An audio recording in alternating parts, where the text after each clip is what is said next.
Good morning students. तो कैसे हैं आप सब। मैं साहिल रावत, आपका इंग्लिश मेंटोर, स्वागत करता हूं बच्चों आपका आज की क्लास में। तो चलते हैं सीधा क्लास की तरफ। अगर आपको याद होगा तो लास्ट क्लास में हमने काठमांडू चैप्टर स्टार्ट किया था। एक बार फटाफट से रिवाइज कर ले, देख लेते हैं कि हमने अभी तक क्या क्या पढ़ लिया था इस चैप्टर में।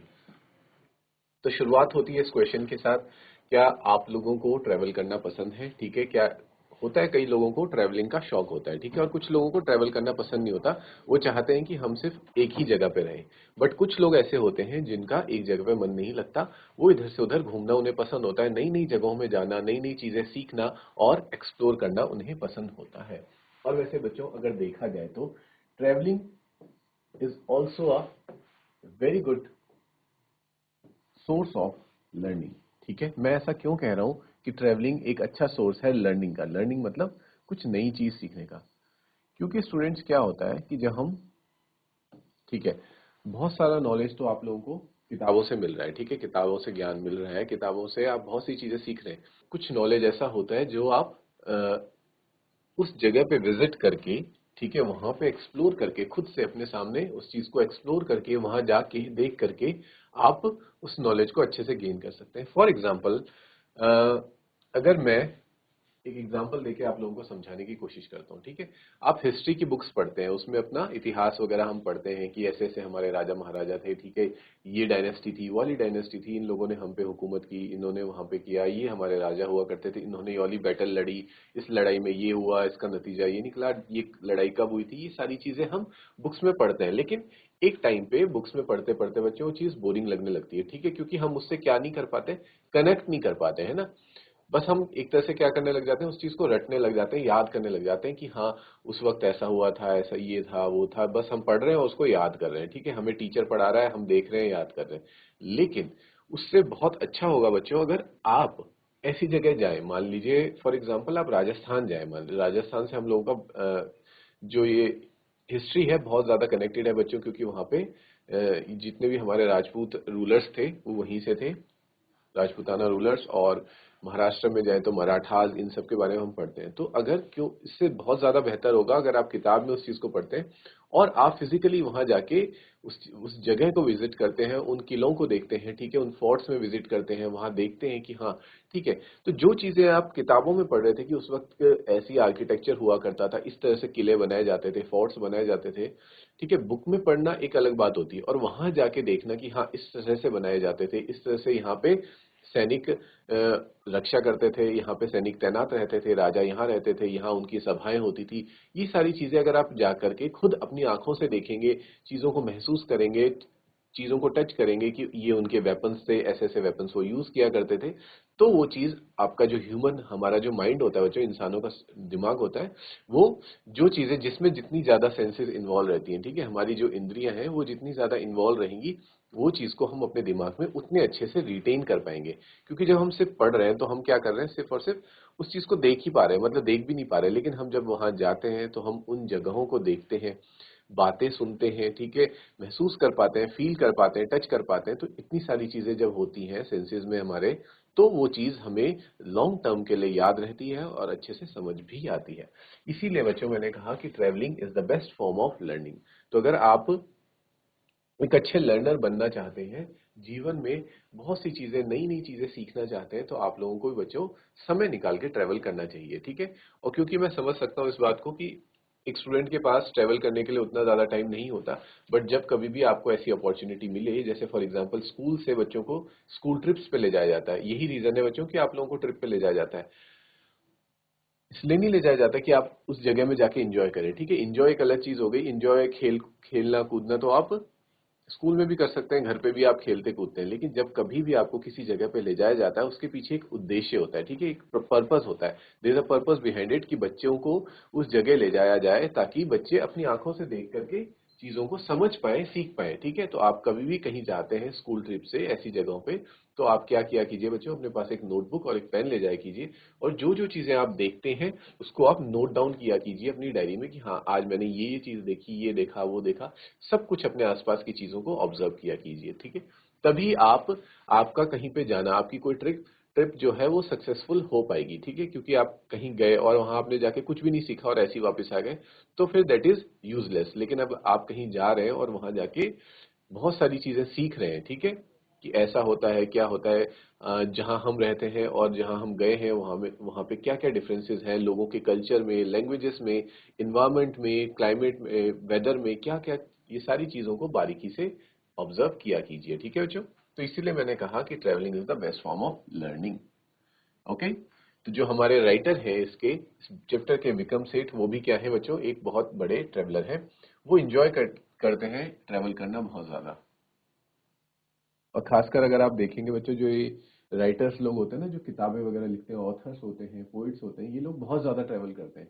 क्योंकि किताब लिखने के लिए, कोई स्टोरी लिखने के लिए, नोवेल लिखने के लिए, उपन्यास हो गया, आपकी कविता हो गई, उसे लिखने के लिए क्या चाहिए बच्चों, विचार।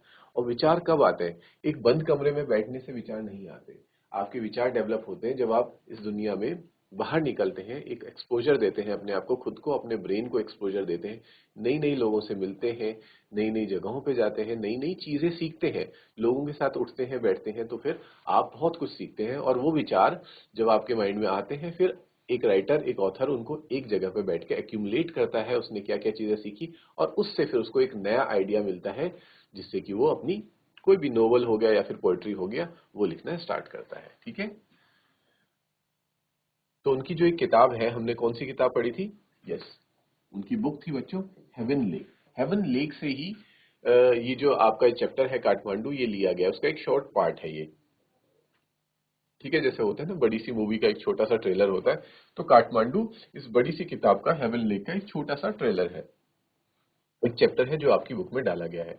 इट डिस्क्राइब्स, और इस बुक में वो क्या डिस्क्राइब करते हैं, a long journey from China से इंडिया की, वो अपनी जर्नी को बता रहे होते हैं। और वो कहाँ से आए होते हैं, कौन से रास्ते से होते हुए, तिब्बत और नेपाल के रास्ते से होते हुए आए होते हैं, ठीक है। और उस रास्ते में आते हुए वो कहाँ विजिट करते हैं बच्चों, काठमांडू विजिट करते हैं। और इसीलिए हम इस चैप्टर को पढ़ भी रहे थे, काठमांडू में उन्होंने क्या क्या चीज देखी। तो अब देखो, आप विक्रम सेठ जो राइटर हैं, इनसे भी सीख सकते हैं कि इन्होंने, देखो, एक ऑब्जर्वर में और एक नॉर्मल इंसान में क्या डिफरेंस होता है। हम कहीं पे जाते हैं तो हम बहुत सी चीजें इग्नोर कर देते हैं कि हमारे आसपास क्या हो रहा है, ठीक है, और यहाँ पे क्या चीजें नई है। उतना ज्यादा we are not that much keen observer, हम इतने ध्यान से चीजों को नहीं देखते हैं। लेकिन अगर आप इस चैप्टर को अब आगे पढ़ेंगे, लास्ट क्लास में भी हमने पढ़ा था, तो आप देखेंगे कि जो ऑथर है उसने कितनी छोटी छोटी चीजों को बारीकी से ऑब्जर्व किया है और अपनी किताब में लिखा भी है, ठीक है। जहां जहां वो चीजें आएंगी मैं आप लोगों को बताता चलूंगा। फिर आपसे पूछा जाता है कि आप अजमेर शरीफ, मदुरई, सांची, वाराणसी, सारनाथ, ऐसी जगहों पे गए, और ये सारी जगह क्या थी बच्चों, they were all holy places. Holy places मैंने आपको कल भी बताया था, पवित्र स्थानों को, जो पूजनीय और स्थल होते हैं, उनको क्या कहा जाता है, होली प्लेसेस कहा जाता है, ठीक है बच्चों। तो उसके साथ ही हमने ये चैप्टर स्टार्ट किया था अपना, जिसमें हम देखते हैं कि काठमांडू हमारे ऑथर पहुंचते हैं, वो एक चीप सा रूम ले लेते हैं, उनको मिल जाता है टाउन के बीच में, ठीक है। और उनके साथ कौन होते हैं, मिस्टर शाह के सन और नेफ्यू उनके साथ होते हैं, जो उनको काठमांडू घुमा रहे होते हैं, क्योंकि मिस्टर शाह के सन जो थे वो बच्चे वहां के लोकल थे, ठीक है। सन और जो नेफ्यू थे वो वहां के लोकल थे।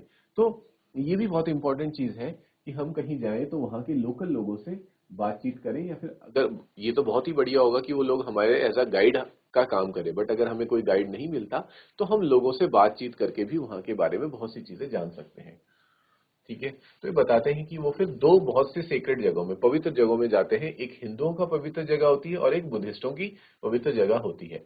तो पहली हिंदुओं की जो पवित्र जगह थी बच्चों, वो क्या था, वो था पशुपति नाथ टेम्पल, ठीक है। तो वहां वो बताते हैं कि पशुपति नाथ टेम्पल की एंट्रेंस में क्या लिखा गया था, एंट्रेंस फॉर हिंदूज ओनली, मतलब यहाँ पे सिर्फ और सिर्फ कौन अलाउड है अंदर जाना, हिंदूज अलाउड थे अंदर जाना।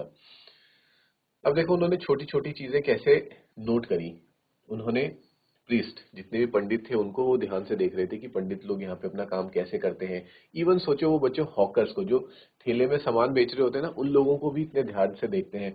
हर डिवोटीज को देख रहे होते हैं, डिवोटीज मतलब जो श्रद्धालु वहां पे आए रहते हैं, उनको देख रहे होते हैं कि ये श्रद्धालु है, ये क्या, किस तरह से यहाँ पे अपनी प्रतिक्रिया दे रहा है, क्या करके आया है, कैसे, क्या क्या इसकी जो भी चीजें हैं वो ऑब्जर्व कर रहे होते हैं सभी श्रद्धालुओं को। जो दूसरे टूरिस्ट आए रहते हैं वो उनको भी देखते हैं। इवन सोचो वो वहां पे मौजूद काउज, जो गाय जो होती है ना बच्चों, ऐसी स्ट्रे काउज जो होती है, मतलब आवारा गाय, जिनको लोग छोड़ देते हैं एक समय के बाद, और मंकीज को नोटिस कर रहे हैं वो, यहाँ तक कि पिजन्स, वहां के कबूतरों को नोटिस कर रहे हैं, डॉग्स को नोटिस कर रहे हैं, ये सारी चीजें वो देख रहे हैं। है।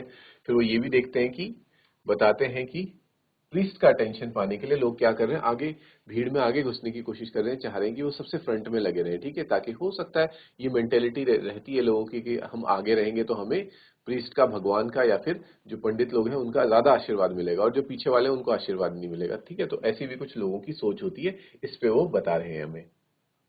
फिर उसके बाद वो एक चीज नोटिस करते हैं कि वहां पे तुरंत कौन आती है, नेपाल की रॉयल हाउस की एक प्रिंसेस आती है, ठीक है। और उसको, प्रिंसेस को देख करके जो भीड़ थी अभी तक, वो सारी भीड़ छट जाती है और सब लोग साइड रास्ता देते हैं उन्हें, और क्या करते हैं, उनके सामने बो डाउन करते हैं, यानी कि उनके सामने सर झुका के खड़े हो जाते हैं। और साथ ही, और ये सारी चीजें हमारे जो ऑथर हैं वो नोटिस कर रहे हैं कि लोग क्या कर रहे हैं, ठीक है, प्रिंसेस के आने पे लोग कैसे कर रहे हैं। अभी तक जो लोग आगे जाने के लिए लड़ रहे थे आपस में, अब उन लोगों ने एकदम रास्ता छोड़ दिया है। और फिर वो पीछे देखते हैं कि पीछे क्या होता है, कुछ फॉरेनर्स की लड़ाई चल रही होती है गार्ड्स के साथ, जो कि अंदर आने की कोशिश करते हैं, लेकिन उनको अंदर आने नहीं दिया जा रहा था, पुलिसमैन उनको अंदर नहीं आने देते। रीजन क्या था बच्चों, क्योंकि वो फॉरेनर्स थे और वहां पे सिर्फ और सिर्फ कौन अलाउड है, सिर्फ और सिर्फ हिंदूज अलाउड है, इसलिए उनको अंदर नहीं आने दिया जा रहा है, ठीक है। फिर वो देखते हैं कि दो बंदरों के बीच में लड़ाई चल रही है। फिर एक बंदर दूसरे को पकड़ने की कोशिश कर रहा है, चेज कर रहा है, ठीक है। और दूसरा बंदर अपने आप को बचाने के लिए शिवलिंग के ऊपर से कूदता हुआ जाता है और चिल्लाता हुआ कहाँ निकल जाता है, नीचे होली बागमती रिवर में चला जाता है। तो ये सारी चीजें हम उन्होंने हमें बताई। और देखो यहाँ पे पिक्चर में हमने देखा भी था कि काठमांडू में जो पशुपतिनाथ टेम्पल है वो कैसा है, बहुत सुंदर टेम्पल है। तो ये भी हमें पता चल पा रहा है बागमती रिवर के बारे में कि काठमांडू में पशुपतिनाथ टेम्पल से नीचे कौन सी नदी बहती है। बच्चों ये क्वेश्चन अगर आ गया तो आप याद रखेंगे कौन सी रिवर है, बागमती रिवर है। और उस बागमती रिवर में क्या क्या चीजें हो रही है वो भी हमारे ऑथर ध्यान से देखते हैं कि एक लाश है जिसका अंतिम संस्कार किया जा रहा है, औरतें कपड़े धो रही हैं, चिल्ड्रन वहां पे नहा रहे हैं, ठीक है। और कुछ लोग बालकनी से क्या कर रहे हैं, फ्लावर्स वगैरह, चढ़ावा वगैरह चढ़ा रहे हैं, ठीक है। और फिर वो देखते हैं एक छोटा सा वहां पे मंदिर है बच्चों, जिसमें, जहाँ पे ये मान्यता है कि जिससे एक देवी की मूर्ति बाहर निकली हुई है, लेकिन वो देवी की मूर्ति सिर्फ और सिर्फ आधी जमीन से ऊपर है और आधी जमीन के नीचे है। और लोगों का ये मानना है वहां के कि जिस दिन ये मूर्ति पूरी तरह से जमीन से ऊपर आ जाएगी तो फिर उस दिन देवी अवतार लेंगी और इस कलयुग का अंत करेंगी, ठीक है। इस कलयुग में जितनी भी बुराई है उसका अंत करेंगी। यहाँ तक हमने बच्चों सारी चीजें लास्ट क्लास में देखी थी। इज इट क्लियर, यहां तक सभी को क्लियर है?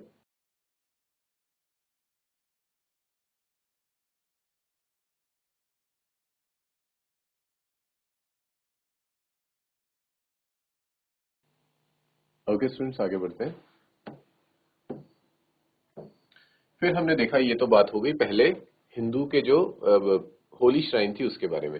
फिर वो बताते हैं जो बुद्धिस्ट का होली श्राइन था, सीक्रेट प्लेस थी, वो उसका नाम क्या था बच्चों, वहां का नाम था बौद्धनाथ स्तूप। बौद्धनाथ स्तूप हमने देखा था, कैसा था, एक डोम था, व्हाइट कलर का डोम था, हमने उसकी पिक्चर भी देखी थी बच्चों। और साथ ही साथ यहाँ पे और जो पशुपतिनाथ टेम्पल था उसमें क्या क्या डिफरेंस है वो सारी चीजें भी ऑथर हमें बताते हैं कि यहाँ पे क्या है बच्चों। जैसे वहां पे बहुत भीड़ भड़ाका थी और बहुत चहल पहल थी, यहाँ पे क्या था, स्टिलनेस थी, यहाँ पे बहुत शांति थी और स्थिरता थी। स्मॉल शॉप्स यहाँ पे भी थी, जिनको कि कौन ओन करते थे, तिब्बतियन इमिग्रेंट्स, तिब्बत से आए हुए लोग यहाँ पे शॉप्स वगैरह, स्टॉल्स वगैरह लगा के अपना सामान बेचा करते थे, ठीक है। और ये कहा जा रहा है कि this is a haven of quietness, यानी कि यहाँ पे बिल्कुल शांति है, जबकि चारों तरफ क्या है, बहुत ही बिजी रोड है, लेकिन यहाँ अगर आप आते हैं तो आपको बहुत शांति देखने को मिलेगी, ठीक है। फिर हमें ये बताया जाता है कि काठमांडू कैसा है, बहुत विविधता वाला सिटी है। यहाँ पे बहुत तरह की आपको चीजें देखने को मिलती हैं, दूसरे बहुत अलग अलग प्रकार के लोग मिलेंगे, अलग अलग प्रकार के देवी देवता मिलेंगे, फ्रूट सेलर्स हैं, हॉकर्स हैं, ठीक है। ये सारी चीजें हमने कल देख ली थी, ठीक है। और सामान भी यहाँ पे तरह तरह का मिलता है, वेस्टर्न सामान भी मिलता है, नेपाल का जो लोकल सामान है वो सारी चीजें भी यहाँ पे मिलती हैं। सो दिस वॉज द बौद्ध नाथ स्तूपा स्टूडेंट्स, ठीक है। फिर वो बताते हैं कि क्या क्या चीजें उन्होंने खाई, एक भुट्टा वो ले लेते हैं, कॉर्न ले लेते हैं, ठीक है। और एक क्या लेते हैं बच्चों, एक स्वीट्स भी वो लेते हैं, मिठाई लेते हैं, जो वहाँ की लोकल मिठाई होती है जिसका नाम है मर्जी पान, ठीक है। ये सारी चीजें वो खाते हैं, कोल्ड ड्रिंक लेते हैं और फिर थोड़ा सा आप कह सकते हैं रिफ्रेश काइंड के हो जाते हैं। उसके बाद बात होती है बच्चों की, अब जो हमारे ऑथर हैं वो विक्रम सेठ, वो कहते हैं कि देखो, वैसे तो मैं एक क्या हूँ, एक ट्रैवलर हूँ, एक ट्रैवलर एंथुजियास्ट हूँ, ठीक है, मतलब मुझे घूमना बहुत पसंद है। तो उस हिसाब से देखा जाए तो मुझे अभी क्या करना चाहिए, मुझे ट्रेन लेके पटना जाना चाहिए, पटना से फिर बनारस, बनारस से फिर इलाहाबाद, इलाहाबाद से आगरा और आगरा से फाइनली मुझे दिल्ली जाना चाहिए, ऐसे घूमते घूमते जगहों में। बट वो फिर ये भी बताते कि लेकिन प्रॉब्लम ये है कि मैं क्या हो रखा हूँ, बहुत ज्यादा थक रखा हूँ, I am very exhausted. Exhausted का मतलब होता है बच्चों थका होना, ठीक है। और मुझे घर की याद भी आ रही है, होम सिक का मतलब घर की याद आ रही है। और अब मैं वापस जाना चाहता हूँ अपने घर, तो इसलिए वो क्या करते हैं, इतनी सारी जगह ना जाते हुए नेपाल एयरलाइंस की टिकट लेते हैं और सीधा अपने घर की टिकट करते हैं। फिर वो इसके आगे बताते हैं स्टूडेंट्स कि I look at the flute seller standing in a corner of the square near the hotel. फिर वो अपने जब होटल में होते हैं तो वो किसको देखते हैं, फ्लूट सेलर को, बांसुरी बेचने वाले को वो देखते हैं, ठीक है। In his hand is a pole with an attachment at the top from which 50 or 60 बांसुरीज protrude in all directions। फिर वो बताते हैं कि उसके हाथ में क्या है, एक बड़ा सा उसने पोल टाइप का पकड़ा है जिसमें से बहुत सारी बांसुरी, कम से कम 50 to 60 बांसुरी जिस तरीके से बच्चों उसमें अटैच हो रखी है, ठीक है, इस तरह से। आपने अगर कभी बांसुरी बेचने वाले को देखा होगा तो उसके पास एक पोल रहता है जिसे वो पकड़े रहता है और उसमें बहुत सारी बांसुरियां निकली रहती हैं, सभी डायरेक्शन में, सारी दिशाओं में उससे ऐसे बांसुरियां निकल रही हैं, ठीक है। In all direction like the quills of a porcupine. और ये देखने में कैसी लग रही है वो बताते हैं। आपने बच्चों एक एनिमल देखा होगा जिसको कि इंग्लिश में पॉर्क्यूपाइन कहा जाता है। पॉर्क्यूपाइन यानी कि जिसको बच्चों हम हिंदी में कहते हैं ना शाही, शाही कहते हैं, शाही शाही शाही ऐसे करके कुछ उसको कहते हैं, जिसके क्या होते हैं, बहुत सारे शरीर से कांटे निकले पड़े होते हैं, ठीक है। उसकी तरह जो उसकी बांसुरी हैं वो लग रही हैं। दे आर ऑफ बैम्बू, ये बांसुरी जो है वो बैम्बू की बनी है। They are cross flutes and recorders, उसके पास क्रॉस फ्लूट्स है, रिकॉर्डर्स भी है। From time to time he stands the pole on the ground, selects a flute and plays for a few minutes. वो क्या करता है, कुछ समय बाद अपने पोल को ग्राउंड पे टिकाता है और उसमें से एक बांसुरी निकाल के कुछ मिनट्स के लिए वो बजाता है। The sound rises clearly about the noise of the traffic and the hawkers. और जो उसकी साउंड है वो इतनी मधुर है कि वो जो ट्रैफिक का नॉइज है, हॉकर्स की आवाज है, उसको चीरता हुआ बाहर आ रहा है। He plays slowly, meditatively, without excessive display. और वो उसको बहुत ही प्यार से, आराम से, ध्यानात्मक रूप से और बहुत अच्छे तरीके से उसको बजाता है। और वो ऐसे कुछ नहीं करना चाहता कि एक्सेसिव डिस्प्ले करे, कि वो इस तरह का प्रदर्शन करे कि हाँ मैं बांसुरी बजा रहा हूँ, नहीं, वो बहुत नॉर्मल तरीके से उसे बजाता है। It does not shout out his wares. और वो चिल्ला चिल्ला के भी अपनी बांसुरियां नहीं बेचता है, ठीक है। वो सिर्फ क्या करता है, बांसुरी बजाता है, और अगर किसी को उसकी बांसुरी पसंद आती है तो वो उसे खरीद लेते हैं। Occasionally he makes a sale, but in a curiously off-handed way, as if this were incidental to his enterprise। ठीक है, कोई कभी कभी कोई लोग उससे बांसुरी खरीद लेते हैं, लेकिन उसको इस बात से बहुत ज्यादा फर्क नहीं पड़ रहा होता कि लोग उसकी बांसुरी खरीदें या नहीं खरीदें। ऐसा लगता है कि वो बहुत कैजुअली ही इन बांसुरियों को बेच रहा है और उसका मेन फोकस तो क्या है, बांसुरी बजाने में है। Sometimes he breaks off playing to talk to the fruit seller. और कभी कभी वो बीच में रुक करके जो फ्रूट बेचने वाले लोग हैं उनसे भी बातचीत करता है, ठीक है। I imagine that this has been the pattern of his life for years. और ऑथर को देख के ऐसा लगता है कि शायद यही तरीका है उसके, कई सालों से वो अपनी जिंदगी ऐसे ही गुजार रहा है। ओके स्टूडेंट्स, सेवेंथ पैरा देखते हैं। I find it difficult to tear myself away from the square. वो अपने आप को, जो सुन रहे होते हैं, बांसुरी बजाने की आवाज सुन रहे होते हैं, वो वहां से अपना ध्यान नहीं हटा पाते। Flute music always does this to me. वो कह रहे हैं कि जब भी मैं बांसुरी की आवाज सुनता हूँ मेरे साथ हमेशा ऐसा हो जाता है, मैं उसकी तरफ खींचा चला जाता हूँ। It is at once the most universal and most particular of sound. वो कहते हैं कि दुनिया में सबसे खूबसूरत आवाज लगती है मुझे और सबसे जगहों पे बजाए जाने वाली आवाज भी है। This is no culture that does not have its flute. ऐसा कोई भी कल्चर दुनिया में नहीं है जिसकी की अपनी फ्लूट नहीं होती। हाँ, बस इतना अलग है कि हर कल्चर की फ्लूट फ्लूट अलग अलग होती है। किसी का साइज कुछ और होता है, किसी की पतली फ्लूट्स होती है, मोटी फ्लूट्स होती है, बड़ी छोटी, ये सारी चीजें चेंज हो सकती हैं, लेकिन हर कल्चर में फ्लूट तो एक डिवाइस होता ही होता है। द रीड ने, द रिकॉर्डर, द जापानीज शाकुहाची। ठीक है, वो कह रहे हैं कि जापानीज में जो फ्लूट होती है उसको क्या कहा जाता है, शाकुहाची। ठीक है, जापानीज फ्लूट का नाम है बच्चों शाकुहाची। द डीप बांसुरी ऑफ हिंदुस्तानी। और बांसुरी कहाँ है बच्चों, हिंदुस्तानी क्लासिकल म्यूजिक में है। The clear breathy flutes of South America. South America में भी फ्लूट्स होती है। The high pitched Chinese flutes. और चाइना की फ्लूट्स होती है बच्चों जो बहुत ही ज्यादा हाई पिच्ड होती हैं। ठीक है, तो आप देख पा रहे हैं कि हर कंट्री में अपनी अपनी फ्लूट्स है। Each has its specific fingering and compass. और हर फ्लूट का अपना ही अलग पैटर्न होता है, उसके जो जहाँ फिंगरिंग यानी कि जहाँ पे फिंगर्स रखी जाती हैं और जहाँ से कंपास वगैरह फूंक वगैरह मारी जाती है, वो सारी चीजें। ठीक है, चलो रेंज, कंपास का मतलब हो गया रेंज, क्योंकि सभी फ्लूट से एक जैसी साउंड नहीं निकलती है ना, सबकी रेंजेस अलग अलग होती हैं। जैसे हमने अभी देखा कि चाइनीज फ्लूट कैसी है, हाई पिच वाली होती है। ठीक है, तो सबका पिच भी अलग होता है, रेंज भी अलग होती है। It waves its own associations, yet to hear any flute is, it seems to me, to be drawn into the commonality of mankind, to be moved by music closest in its phrases and sentence to the human voice। ठीक है, वो ये कहते हैं कि देखो flute मुझे इसलिए भी पसंद है क्योंकि वो क्या शो करती है, हम सब लोगों के बीच में जो कॉमनैलिटी है, कॉमनैलिटी मतलब एकता है, समानता है, उसको बताती है। क्योंकि हर कल्चर में फ्लूट है, तो उससे क्या पता चलता है कि हम सब एक समान है, तभी तो हमारे सबके कल्चर में फ्लूट्स हैं। तो ये चीज ऑथर को बहुत अच्छी लगती है और उसकी वॉइस तो उनको अच्छी लगती ही है।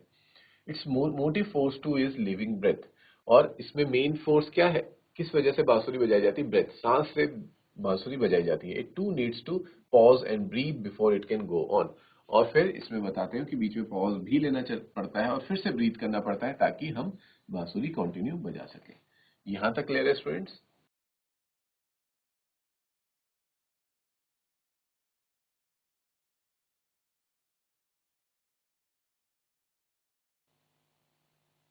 ठीक है स्टूडेंट्स, आगे बढ़ते हैं। That I can be so affected by a few familiar phrases on the bansuri surprises me at first, for on the previous occasions that I have returned home after a long absence abroad। ठीक है, ये कह रहे हैं कि बच्चों बांसुरी की आवाज सुनकर मुझे क्या लगता है, फेमिलियर चीजें याद आने लगती हैं। ठीक है, फेमिलियर चीजें क्या याद आ जाती हैं, क्योंकि विक्रम सेठ क्या है, शुरू से ही इंडिया में रहे हैं। ठीक है, वो बात अलग है कि अब वो बाहर घूमने के लिए जाते रहते हैं और बहुत लंबे समय के लिए बाहर ही रहते हैं, लेकिन जब कभी भी वो बांसुरी की आवाज सुनते हैं तो उनको अपने घर की, अपने कंट्री की याद आने लगती है। ये हम सभी के साथ होता है बच्चों, जब हम अपने घर से बहुत समय के लिए कहीं दूर रहते हैं या गांव से शहर आते हैं, तो शहर में हम कभी भी कुछ ऐसी चीज सुनते हैं, गांव का कोई गाना सुनते हैं, कुछ भी चीज देखते हैं और जिससे जो रिलेटेड होती है हमारे गांव से या फिर हमारी जगह से, तो फिर हमें वो जगह याद आने लगती है। ठीक है, तो सेम चीज जब वो वहां पे बांसुरी की आवाज सुनते हैं तो उन्हें भी वो फेमिलियर चीजें, पुरानी चीजें याद आने लग जाती हैं जिनसे उनकी यादें जुड़ी हुई है। क्लियर बच्चों?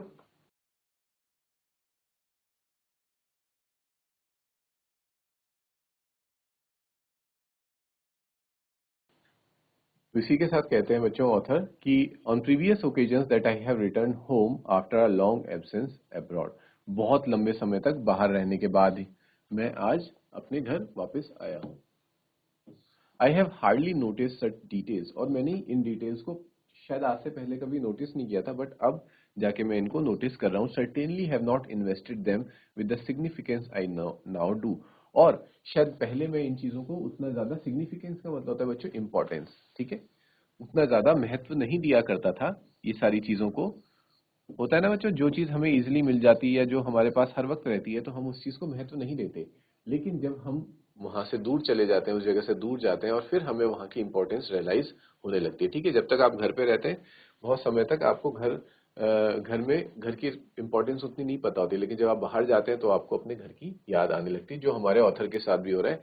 जैसे उन्होंने बताया था शुरुआत में कि मैं क्या फील कर रहा हूँ, एक तो बहुत ज्यादा एग्जॉस्टेड फील कर रहा हूँ क्योंकि वो बाहर घूम घूम के बहुत ज्यादा थक चुके चुके हैं, और वो ये कहना चाह रहे हैं कि इंसान को जो रिलैक्स है, कंफर्ट है, वो सिर्फ और सिर्फ कहाँ मिलता है, चाहे वो बाहर कितनी भी अच्छी जगह पे रह ले, लेकिन उसको कंफर्ट सिर्फ और सिर्फ अपने घर पे ही मिलता है। और साथ ही साथ वो क्या फील कर रहे हैं, वो होमसिक भी फील अब करने लगे हैं। ठीक है, और इसीलिए उनको अब ये सारी चीजें होंगी, जैसे बांसुरी की फ्रेजेस, ये सारी चीजें याद आने लगी है। और वो कहते हैं कि पहले मैं इन चीजों पे ज्यादा ध्यान नहीं दिया करता था, लेकिन अब मुझे इन सब चीजों का महत्व पता लगने लगा है। नाउ आई डू, ठीक, कि मैं अब इन चीजों को अपनी लाइफ में महत्व देने लगा हूं। Is it clear students? Last में लिखा गया है विक्रम सेठ के द्वारा, ये चैप्टर हमारे ऑथर रहे हैं, an extract from Heaven Lake. Heaven Lake जो उनकी किताब थी उससे इस चैप्टर को लिया गया था, एक छोटा सा पार्ट इससे आपको काठमांडू के रूप में आपने इस चैप्टर को पढ़ा। तो यहाँ पे बच्चों आज हमारा ये चैप्टर फिनिश हो जाता है। ठीक है, नेक्स्ट क्लास में हम इसके क्वेश्चन आंसर्स को डिस्कस करेंगे। Till then take care students, have a good day and thank you.